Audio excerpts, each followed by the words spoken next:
पिछले कुछ दिनों से मैंने थॉमस शेल्बी की बॉडी पर्सनैलिटी को बहुत ही करीब से ऑब्जर्व किया। My name is Thomas Shelby.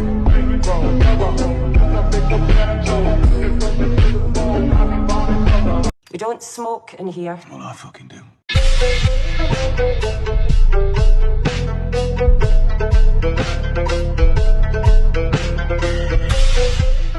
वह सामने वाले की आंखों में आंखें डाल के एकदम फुल कॉन्फिडेंस के साथ उसको ध्यान से सुनता है। वो बहुत ही कम बोलता है, जहाँ ज़रूरत होती है सिर्फ वहीं अपनी राय रखता है, अपना ओपिनियन रखता है। इससे क्या होता है, सामने वाला देख के डर जाता है कि इसके मन में क्या प्लानिंग चल रही है, क्योंकि वो बहुत ही कम बोलता है और दूसरों को ज़्यादा सुनता है। वो एक अच्छा लिसनर है, एक अच्छा बोलने वाला नहीं है। जब हम ध्यान से दूसरों को सुनते हैं तो दूसरे वाले के ऊपर इसका बहुत ही ज़्यादा इम्पैक्ट पड़ता है।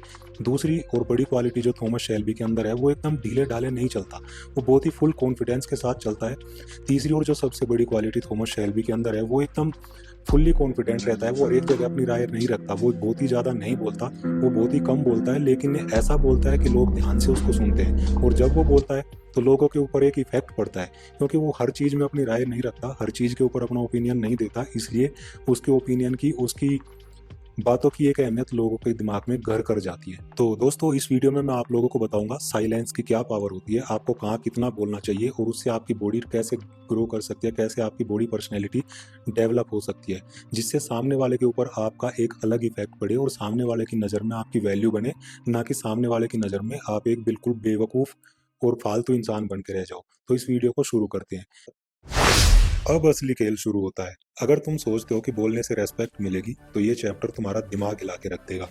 तुम्हारी जुबान तुम्हारी सबसे बड़ी दुश्मन है। जितना ज्यादा बोलोगे उतना सस्ते लगोगे, जितना चुप रहोगे उतना महंगा लगोगे। आज दुनिया में हर कोई लाउड है। सोशल मीडिया पर देख लो, हर कोई एक्सपर्ट बना बैठा है, हर कोई फिलोसफर है, लेकिन सच ये है, ज्यादा बोलने वाला कभी नहीं जीतता। जो जीतता है वो कंट्रोल करता है, कंट्रोल अपने वर्ड्स को, कंट्रोल अपनी इमोशंस को। यही खास बात थी थॉमस शेल्बी में। पूरा कमरा बक बक कर रहा है, जितने लोग वहां बैठे हैं सब अपने ओपिनियन रख रहे हैं, सब राय दे रहे हैं, लेकिन थॉमस शेल्बी एकदम चुपचाप बैठा है। वो ऑब्जर्व कर रहा है लोगों को, कौन क्या बोल रहा है, क्या नहीं बोल रहा है। सब कुछ एनालाइज करने के बाद जितनी जरूरत है, जितना बोलना है, वो उतना ही बोलता है और एकदम पूरा कमरा चुप हो जाता है, शांत हो जाता है। एक लाइन, एक नज़र और पूरा कमरा फ्रीज। ये थॉमस शेल्बी की पर्सनैलिटी में एक जादू था, इसलिए लोग उसकी रेस्पेक्ट करते थे, उससे डरते थे। असली पावर नॉइज में नहीं दोस्तों, असली पावर मिस्टीरियस बन के रहने में है। साइकोलॉजिकल फैक्ट बोलता है, जो लोग कम बोलते हैं वो लोग ज़्यादा इंटेलिजेंट और पावरफुल होते हैं, क्योंकि साइलेंस क्यूरियोसिटी पैदा करता है। आपके बारे में पता नहीं चलेगा लोगों को आप किस टाइप के इंसान हो, क्या हो, और क्यूरियोसिटी हमेशा अट्रैक्शन पैदा करती है।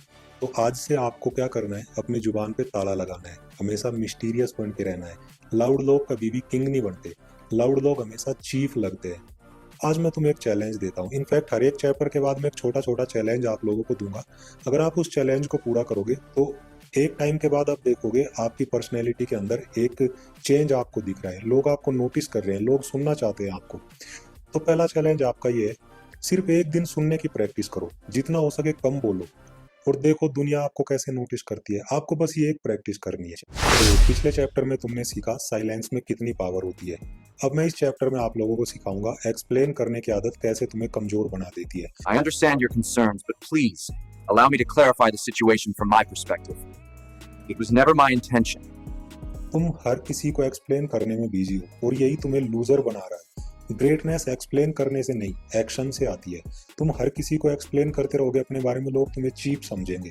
तुम एक्शन करके दिखाओगे ना, तो लोग तुम्हें नोटिस करेंगे, लोग ऑब्जर्व करेंगे तुम्हें। तुम्हारी सबसे बड़ी प्रॉब्लम यही है कि हर किसी को जस्टिफाई करना है, फैमिली को समझाना है, फ्रेंड्स को कन्विंस करना है, इंस्टाग्राम पे खुद को प्रूव करना है कि तुम स्मार्ट हो। इलोन मस्क को देखो, जब लोग बोलते थे टेस्ला फेल हो जाएगी, स्पेस एक्स क्या है, बकवास है, उसने किसी का रिप्लाई नहीं किया, उसने लोगों को जस्टिफाई नहीं किया, उसने किसी से आर्ग्यूमेंट नहीं किया। क्यों? क्योंकि लेजेंड कभी आर्ग्यूमेंट्स नहीं करते, वो हिस्ट्री लिखते हैं। हिस्ट्री किससे लिखते हैं? अपने एक्शन से, वो करके दिखाते हैं। सचिन तेंदुलकर को देखो, कितने स्लेजिंग उसके साथ होते थे, जब लोग बॉलर और दूसरी टीम के जो प्लेयर्स थे कितना स्लेज करते थे, सब कुछ बोलते थे, बट कभी सचिन तेंदुलकर ने किसी को रिप्लाई नहीं दिया। रिप्लाई किस चीज से दिया? सिर्फ अपने बल्ले से। तो ये पावर होती है एक्शन में। हम हर किसी को जस्टिफाई नहीं कर सकते, लीजेंड्स कभी आर्ग्यू नहीं करते, वो हिस्ट्री लिखते हैं, हमेशा याद रखना। एक साइकोलॉजिकल फैक्ट ये भी है दोस्तों, ज्यादा एक्सप्लेन करने से तुम इनसिक्योर लगते हो। लोग तुम्हें लोग समझेंगे कि यार ये इसने कुछ जरूर गलती की है, इसलिए इतना ज्यादा एक्सप्लेन कर रहा है। हर किसी को एक्सप्लेन करने की जरूरत नहीं है। कॉन्फिडेंस का मतलब है तुम्हें प्रूव करने की जरूरत नहीं, लोग खुद से समझेंगे। तो एक रूल हमेशा आज से बना के रखो अपनी लाइफ में, एक्सप्लेन करना बंद करो, सिर्फ एग्जीक्यूट करके दिखाओ लोगों को, एक्शन लेके दिखाओ लोगों को। एक्शन प्रूव करेगा आपको आप क्या हो क्या नहीं हो। तो प्रीवियस चैप्टर में तुमने सीखा कैसे एक्सप्लेन करना आपको लूजर बनाता है। अब इस चैप्टर में मैं आपको सिखाऊंगा गुस्सा और आपकी जुबान का रिश्ता तुम्हें कैसे बर्बाद कर रहा है। एक गलत वर्ड और तुम्हारी पूरी जिंदगी बर्बाद। तुम्हारा गुस्सा तुम्हारी सक्सेस को खा रहा है। आजकल लोग हर बात पर रिएक्ट करते हैं, व्हाट्सएप रिप्लाई, इंस्टाग्राम कमेंट वोर, ईगो हर्ट हुआ, फायर, और बाद में रिग्रेट करते हैं, ये नहीं बोलना चाहिए था, मुझे ये नहीं करना चाहिए था, ऐसा नहीं बोलना चाहिए था, वैसा नहीं करना चाहिए था। उससे क्या होता है दोस्तों, आपका टाइम वेस्ट होता है, दिमाग की शांति चली जाती है, सब कुछ चला जाता है। चाणक्य ने कहा है जो जानता है कब बोलना है और कब नहीं वो हमेशा जीतता है। न्यूरो साइंस कहती है इमोशनल स्टेज में लिए गए डिसीजन हमेशा गलत होते हैं। 90% टाइम गलत होते हैं। गुस्से में जब तुम किसी को रिप्लाई करोगे तो इसका मतलब है खुद को डुबो लेना। नेक्स्ट टाइम से अगर गुस्सा आए ना तो चुप रहो। साइलेंस तुम्हें बचाती है और गुस्सा तुम्हें बर्बाद कर देता है। तो अभी तक तुमने सीखा इमोशंस को कैसे कंट्रोल करना है। अब बात करते हैं क्यों मिस्ट्री सबसे बड़ा अट्रैक्शन है। नॉइज करने से लोग हमेशा इग्नोर करते हैं, मिस्ट्री से लोग ऑब्सेस्ड हो जाते हैं। तुम्हें लगता है कि लाउड होने से लोग नोटिस करेंगे, तुम बहुत ही गलत हो। लाउड लोग बहुत ही अनोइंग होते हैं, बहुत ही इरिटेटिंग होते हैं। जो लोग हमेशा काम रहते हैं, एकदम साइलेंट रहते हैं, लोग उनको पावरफुल मानते हैं। स्टीव जॉब्स का वन मोर थिंग डायलॉग आपको याद है? सिर्फ 3 वर्ड्स बोले थे और पूरा होल पागल हो गया था। क्यों? क्योंकि सस्पेंस में बहुत पावर होती है। So, this is what we're up to today, and I'm really glad you liked everything. But there is one more thing that I want to talk about. Marketing का एक रूल है दोस्तों, curiosity sells more than clarity. अगर हम हर एक product की clarity देने लगेंगे ना, जस्टिफाई करने लगेंगे हर एक प्रोडक्ट को, तो वो इतना ज़्यादा बिकेगा नहीं जितना अगर हम एक प्रोडक्ट के लिए क्यूरियोसिटी बनाए। जैसे आईफोन में एप्पल क्या करती है, आईफोन की क्यूरियोसिटी बना के रखती है, इसलिए आईफोन की सेल होती है अच्छी सी। तो साइलेंस हमेशा क्यूरियोसिटी पैदा करता है। तो खुद को मिस्टीरियस बनाओ, हर जगह अपनी स्टोरी मत सुनाओ। स्टोरी तुम्हें लोगों के सामने बहुत ही कमजोर बना देती है। मिस्टीरियस इंसान हमेशा प्रीमियम लगता है। सोशल मीडिया पे अननेसेसरी पोस्ट करना, इंस्टाग्राम पे कमेंट वॉर करना, ये सारी चीज़ें क्या है? ये सारी चीज़ें बताती है आपका बिहेवियर कैसा है, आपकी पर्सनैलिटी कैसी है। खुद को मिस्टीरियस बना के रखोगे, लोग नोटिस करेंगे, लोग ऑब्सेस्ड हो जाएंगे तुमसे। प्रीवियस चैप्टर में तुमने मिस्टीरियस रहने की ताकत सीखी। अब देखो ज़्यादा बोलने वाले क्यों सबसे सस्ते लगते हैं।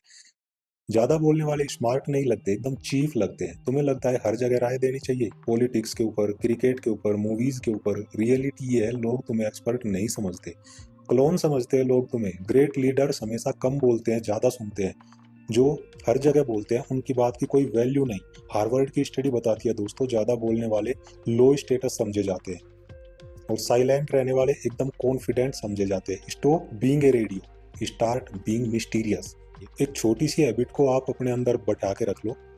कहीं भी कोई कन्वर्सेशन हो रहा है ना, वो सोशल मीडिया पे या आपका फेस टू फेस किसी के साथ कन्वर्सेशन हो रहा है, तो उसमें आपको एक चीज़ ध्यान रखनी है।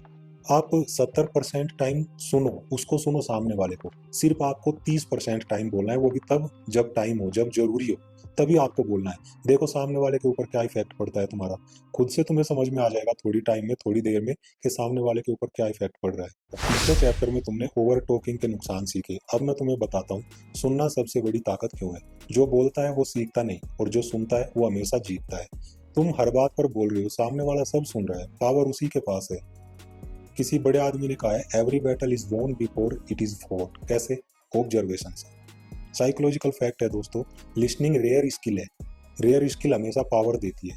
अपनी हैबिट के अंदर, पर्सनैलिटी के अंदर ये चीज़ों को धीरे धीरे ऐड करना आप शुरू करोगे तो आपको एक टाइम के बाद खुद से चेंज दिखाई देने लग जाएगा। अभी मैं नेक्स्ट चैप्टर में आपको बताऊंगा गुस्से में दिए गए रिप्लाई क्यों आपको डिस्ट्रॉय कर देते हैं। आजकल लोग कमेंट वॉर में टाइम वेस्ट कर देते हैं। इंस्टा पर लड़ाई, व्हाट्सएप पे आर्ग्यूमेंट, रिजल्ट क्या होता है?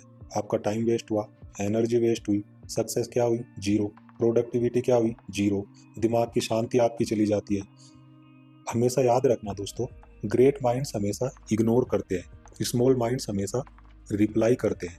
डिसाइड करो तुम कौन हो, ग्रेट माइंड्स हो या स्मॉल माइंड्स हो। गुस्से में लॉजिक 40% कम हो जाता है, मतलब हर एक डिसीजन आपका गलत होगा गुस्से में लिया गया। किसी भी आर्ग्यूमेंट का जवाब मत दो। आपको जरूरी नहीं हर एक आर्ग्यूमेंट का जवाब देना, आप इग्नोर करो। मैंने अभी बोला ना थोड़ी देर पहले, जब आपको गुस्सा आता है उस टाइम आप कुछ मत बोलो, थोड़ी देर शांत हो जाओ, तो आपका दिमाग ज़्यादा अच्छे से सोचने लगेगा। गुस्से में लॉजिक कम हो जाता है 40%, और जब गुस्सा शांत होगा तो आपका वो लॉजिक अच्छे से काम करने लगेगा, और यही आपको विनर बनाता है। तो दोस्तों, मैंने चैप्टर वाइज आप लोगों को यहाँ पे समझाया साइलेंस की क्या पावर होती है, कैसे आप उसको अपनी पर्सनैलिटी के अंदर ऐड करके और एक अच्छी पर्सनैलिटी बना सकते हो, अपनी वैल्यू बना सकते हो, अपनी एक अलग टाइप की इमेज बना सकते हो दूसरों के सामने। कैसे लोग आपसे ऑब्सेस्ड हो जाएंगे।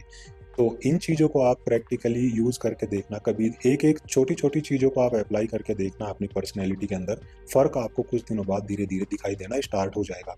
मैंने शुरू किया है, मैंने थॉमस शेल्बी को देखा, उसके बहुत सारे वीडियोस देखे, उसका बॉडी पोस्चर कैसा रहता है, उसकी बॉडी लैंग्वेज कैसी रहती है, कैसे वो दूसरों को ऑब्जर्व करता है, उसकी आई कांटेक्ट कैसे रहता है, कन्वर्सेशन में वो कितना बोलता है, कैसे बोलता है, क्या देखता है, वो सारी चीज़ें मैंने ऑब्जर्व की है। धीरे धीरे उन चीज़ों को मैं अप्लाई कर रहा हूँ, धीरे धीरे मेरी इन बताई हुई चीज़ों को आपको अप्लाई करना चाहिए। फ़र्क आपको कुछ टाइम बाद ज़रूर दिखाई देगा। एक बार बुद्धा से किसी आदमी ने पूछा, भगवान आपको इतनी शांति कहाँ से मिली? बुद्धा ने कुछ नहीं बोला, चुपचाप उस इंसान का हाथ पकड़ा, हाथ पकड़ के उसको एक घर के अंदर ले गई, वहाँ शांति से उसको बैठा के रखा। कुछ देर बैठने के बाद जब बुद्धा कुछ नहीं बोले, वो इंसान भी कुछ नहीं बोला, तो वो परेशान हो गया। तो इससे उस इंसान को समझ में आ गया कि ये इंसान इतना शांत रह के कितना पावरफुल है। अगर आपको अपनी पर्सनैलिटी डेवलप करनी है, लोगों के सामने अपनी अच्छी इमेज बनानी है, एक स्ट्रॉन्ग इमेज बनानी है, और लोगों के सामने अपनी वैल्यू बनानी है, तो मेरी ये 2 बातें हमेशा ध्यान रखना, और इनको अपनी पर्सनैलिटी के ऊपर अप्लाई करने की कोशिश करना। हमेशा दूसरों को ध्यान से सुनो, और जब आप बोलना चाहते हो कुछ, तो उसको बोलने से पहले आपको तोलना चाहिए। तोलना मतलब आपको पता रहना चाहिए कि आप क्या वर्ड्स बोलने वाले हो, कितना आप बोलने वाले हो, और क्या यहाँ पे उसको उसकी ज़रूरत है। ये चीज़ें इफ़ेक्ट लेके आती है आपकी पर्सनैलिटी के अंदर, आपकी एक इमेज के अंदर। अगर आपको पता होगा कि मुझे क्या बोलना है, अगर आपको पता होगा कितना बोलना है, और अगर आपको पता होगा कि यहाँ पे ये बोलने का सही टाइम है, तो सामने वाले के ऊपर इसका बहुत इफेक्ट पड़ेगा। दूसरी और सबसे इम्पोर्टेंट बात है, जहाँ चुप रहना जरूरी है, चुप रहो। कभी भी तुम बेवकूफ़ इंसान के साथ अगर बहस करने जाओगे तो अपना टाइम बर्बाद करोगे, और बेवकूफ़ इंसान के साथ बहस करने का मतलब है तुम दीवार में टक्कर मार रहे हो। पहले वो खुद को बड़ा दिखाने की कोशिश करेगा, बेवकूफ़ी भरे लॉजिक आपको देगा, और जब आप उसकी बात नहीं मानोगे, आप भी बोलते रहोगे, वो इंसान भी बोलता रहेगा, तो बात लड़ाई झगड़े तक पहुंच जाएगी। तो इससे क्या होगा? इससे आपका सब किया कराया वेस्ट हो जाएगा। अगर आपने इन सारी चीज़ों को अपनी पर्सनैलिटी के ऊपर अप्लाई कर लिया ना, तो दुनिया तुम्हारी मुट्ठी में होगी। सामने वाले को आप अच्छे से इम्प्रेस कर सकोगे, दूसरे लोग आपको सुनना पसंद करेंगे, आपकी वैल्यू करना पसंद करेंगे, और हर एक जगह आपको रेस्पेक्ट मिलना स्टार्ट हो जाएगी। तो कैसी लगी दोस्तों वीडियो? मैंने कोशिश की है अच्छे से आप लोगों को यहाँ पे समझा पाऊँ मैं, कैसे शांत रहना या साइलेंस में एक पावर होती है जिसको आप अपनी पर्सनैलिटी के अंदर अच्छे से डेवलप कर सकते हो धीरे-धीरे। तो इस वीडियो में कैसा लगा आपको, कमेंट सेक्शन में ज़रूर बताना। नेगेटिव कमेंट्स मुझे सुनना हमेशा पसंद आता है। आप मुझे बताना इस वीडियो में क्या कमी रह गई, कैसे मैं और इम्प्रूव कर सकता हूँ, सो दैट आपके लिए एक बेस्ट कंटेंट मैं लेके आ पाऊँ। Thank you. जय हिंद।